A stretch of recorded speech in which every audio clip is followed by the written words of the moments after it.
Magic Detective, starring the world's greatest living magician, Blackstone. He tells you the inside story of The Message from Nowhere.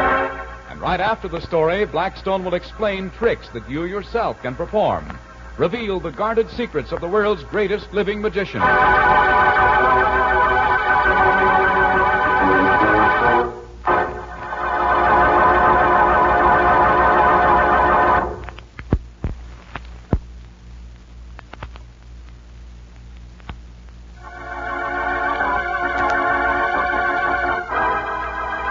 Now stand by for Blackstone, the Magic Detective.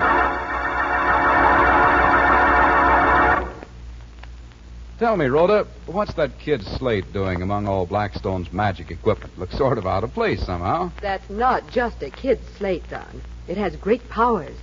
Through it, spirits from the outer darkness can converse to us mere mortals. What are you talking about? Words from the other worlds come to us by that slate, Don Hancock. I put it on that easel over there, and I'll show you. Say, hadn't we better wait for Blackstone before we do the trick? This isn't a trick, Don. This is the voice of the spirits. All right. Here's the slate on the easel. I bet this flops. Mumbo, jumbo, abracadabra. Right, oh ye spirits. Now I'll turn the slate over. Why, it says, Happy Birthday to Don. Is it your birthday, Don? Yes, Blackstone. That's the funny part about it. Well, I see Rhoda's been communing with the spirits. Well, how on earth would the spirits know that it's my birthday? The spirits know everything. Hey, I remember now. Rhoda, I told you that today was my birthday, and somehow you wrote it on the slate. Why, Dan Hancock, you heard me calling to the spirits with your own ears. Oh, it's all right, Rhoda. It's a swell trick, and I would have been completely baffled. But I remember telling you about my birthday. You remember the last time you did some special writing on the slate, Rhoda? Oh, I'll never forget it. Methinks there's a story in this. Methinks you think's right, and quite a story. I was out in Hollywood making a picture when it all started. Rhoda and I arrived one morning to find everyone on the set disturbed. Nobody's doing anything, Blackstone. Look at all those people huddled together over there talking. We're supposed to start rehearsing in a few minutes, and nobody's working at all. Yes, I wonder what's the matter. Blackstone. Oh, I'm so glad to see you. Alicia Wingate, movie star. Well, it's been a long time since you worked with me, Alicia. Oh, don't tell anyone how long, Blackstone. I'm supposed to be just 23. This is Rhoda Brent, Alicia. She's taken your place in the act. How do you do? Hello. When I see your pictures, I just can't imagine that you were the girl that Blackstone cut in half. Sometimes I find it sort of hard to remember myself. Alicia, what's the matter this morning? No one seems to be doing any work. The set isn't ready for the act. Haven't you heard? Heard what? About Baby Lou. The child star? Yes. Stephen Phillips, the producer, got another of those dreadful letters this morning. What dreadful letters? A kidnap threat. Oh, just some crank, probably. No, they don't seem to think so. Baby Lou was sent away last week. Phillips himself sent her to keep her hidden until they can track this down. Everyone is frantic. Oh, here's Stephen now. Hello, Steve. Hello. Any more news? Not since the letter this morning. Oh, Steve, it's dreadful. That poor baby. I know. She's such a sweet child. Everybody adores her. Steve, is the studio going to pay? Hey, you mean she's been kidnapped already? No, but the letter said that if $50,000 isn't sent to some address by noon today, she would be. Well, the studio's going to do it, aren't they? No. You see, the higher-ups feel that as long as she hasn't been actually kidnapped, there's no need to pay. How dreadful. Oh, I've argued and pleaded, but they won't listen. I can't move them. But they sent Baby Lou away to keep her safe. I did that myself, on my own initiative. It's lucky she was between pictures, or there would have been the devil to pay. I don't know why, but I feel those letters mean business. So do I, Steve. Well, I've done everything I can. If the kid were my own, I couldn't be crazier about her. We've just got to hope, that's all. I've got her hidden so no one knows where she is. That's the best I can do. Well, we better get to work. Hey, Bill, get those lights set. You, Joe, got the camera ready? Blazes, everybody. Blazes. I wish I could get this thing out of my mind. I won't be able to act for sour apples. Well, come on, Blackstone. It's going to be fun having you saw me in half after all these years. Oh, Rhoda. Yes, sir? I forgot the magic slate. Would you mind running out to the dressing room and getting it for me? Okay, be back in a minute. Now, Dave, you take over the rehearsal, will you? If anything comes up, you can reach me at home.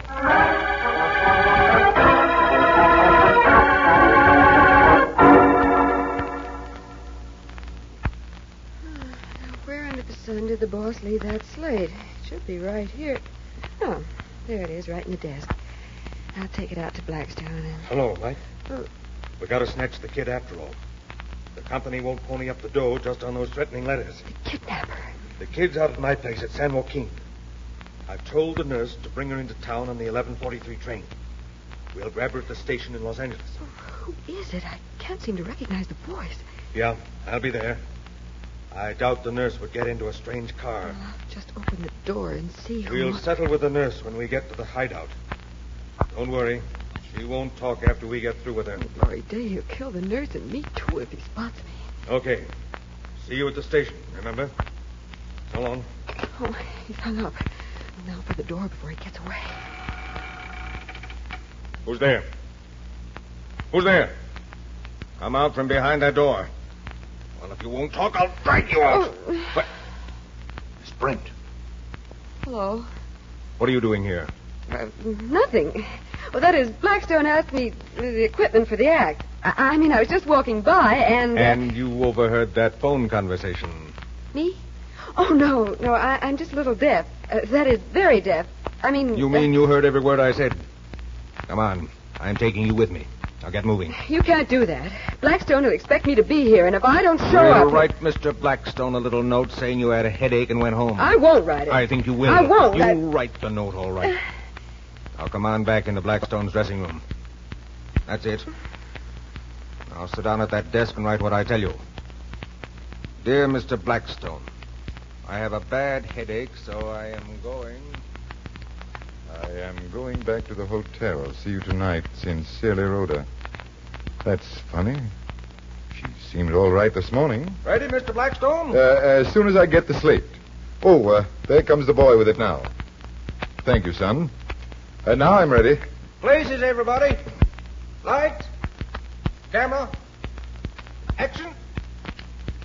You will now see the spirits writing on the slate. Will you pick a card?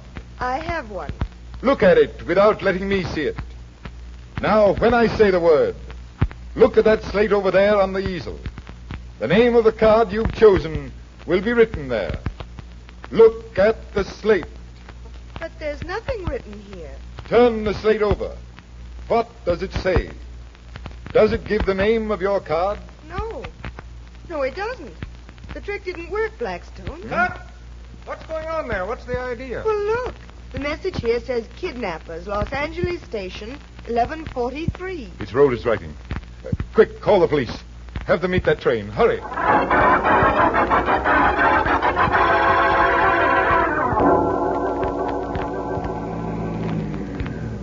There they are. There's Baby Lou getting into that car. Stop them! Thank heaven the police are here. Rhoda's in that car. And Steve Phillips. They've got them. The baby's safe. And so is Rhoda.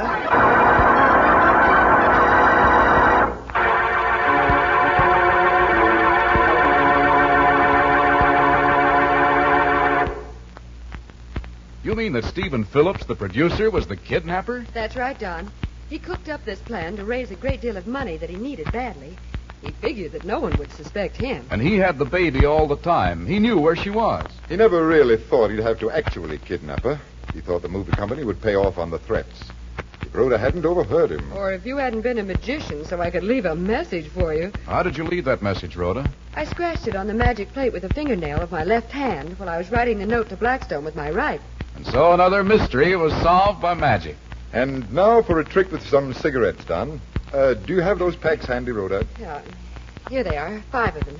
How many cigarettes do you want? 1 from each pack. Oh, by the way, Don, is your favorite brand among them? Oh, yes, there it is. 7 stars. What a name for a cigarette. Well, anyway, we'll use it. Now, watch exactly what I do. Oh, I'm watching. Well, I pick up 1 cigarette, show it, and drop it in this hat. Okay, that's fair enough. And then another, and another. There goes the 7 stars. Just like the rest of them. A 4th and a 5th. Well, they're all in the hat. Is the trick over? No, it's just beginning. We'll let Rhoda shake the hat to mix the cigarettes. Yep, here goes. All right, Don. If you know your own brand so well, you ought to be able to reach in the hat and pick it right out. You mean without a chance to smoke it? That's right. By magnetism, nothing more. Oh, that's impossible. All those cigarettes were the same size. None have cork tips, and well, Rhoda is shaking them in the hat. Well, that's enough, Rhoda. Okay. Just hold the hat high so I can't see into it. Want me to pick out your favorite brand, Don? Well, that would be real magic if you could. What do you mean, could? Look, I reach into the hat and feel for your cigarette, and here it is. Don't tell me that's a 7 stars. Well, look at the name on it, Don. You'll see I'm right. Say, it is a 7 star. Then smoke it after you finish your next announcement. Ah, wait a moment. You don't get off that easy. How did you happen to pick my brand? If you can't guess how, Don, Blackstone will tell you after you finish the announcement.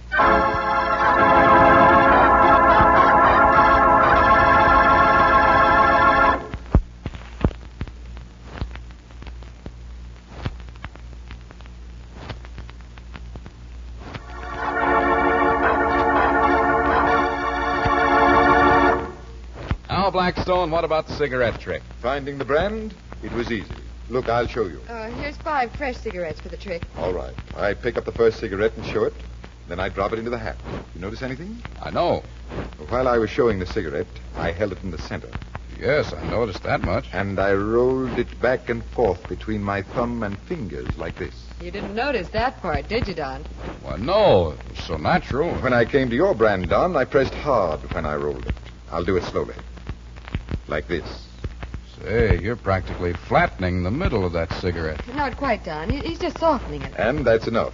I handle the rest of them more gently. Now compare them, Don. Why, the cigarette you pressed is all spongy in the middle. And the others are firm. Tight as a rock, almost. Well, that's the answer, Don. When you reach in the hat, just find the one you soften, and it'll be the brand you want. And that's how it's done. I hope you like that trick, ladies and gentlemen. And until next time, this is Blackstone saying good magic and goodbye.